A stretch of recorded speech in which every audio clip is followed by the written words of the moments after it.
Jayson, fourth quarter there, you guys had the 12-point lead. They ended up going on a run there. What did you see in them giving up the run, and then in that late game, what was the cause of that? The last couple of shots there. Yeah, I think after that timeout, they give them credit. They hit some shots, and I think we weren't converting. We had a few turnovers there. And, just give them credit. They hit some timely shots in that fourth quarter. I know you guys were pretty shorthanded, three key guys that you might normally rely on in those spots, but it does seem like there have been some fourth quarters here where maybe the execution hasn't quite been where it has been in the past. What do you think is leading to some of that this season? Each night is different. I think tonight we got some good shots. I think we kept going with the middle pick and roll. They were blitzing and doubling every time. So hit the guy in the seams or kick it to the two side. And, just some shots that we was hitting maybe early in the game that we just didn't hit late. So I think tonight we got some good shots. We was getting the 4-on-3 behind, like we would want. We just didn't convert late in the game. And given all that, you're still fighting to the end there. You're coming off the long road trip. This is normally a tough game anyway, the first game back. But you're there fighting. Is there any sort of sense of maybe, I don't want to use the term moral victories, but in that sense of, did you guys feel like maybe you did put some stuff together? Maybe you made any kind of progress in this one? Yeah, we competed, played hard. We hit some shots, but you got to tip your hat off to them. Dylan Brooks hit 10 threes now. He set a franchise record. We didn't expect that, for sure. Yeah.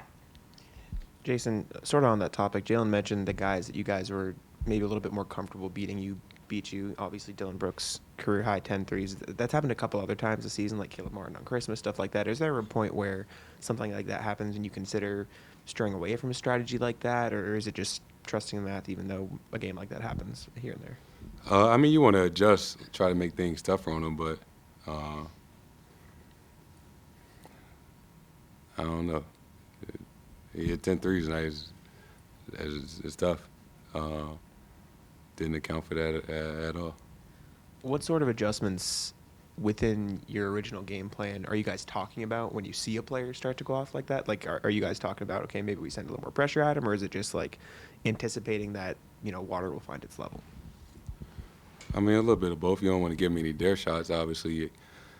At that point in the game, he hot and feeling good. So try to run off the line and make the contest a little tougher, for sure. Yeah.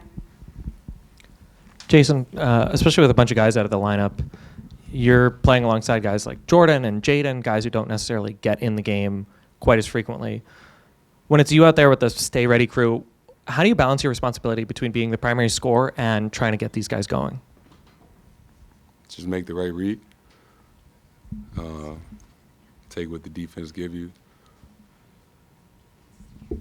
Make the right read. If they open, kick it to them.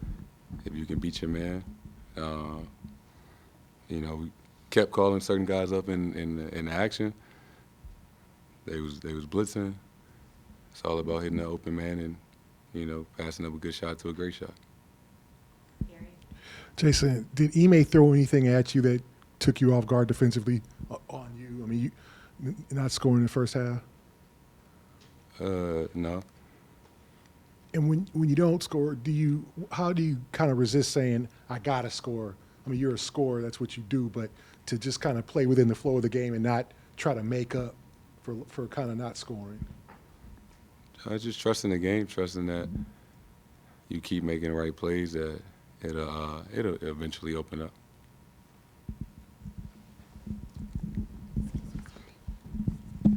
Last question to Abby. On a different note, tonight was Move for Heather night.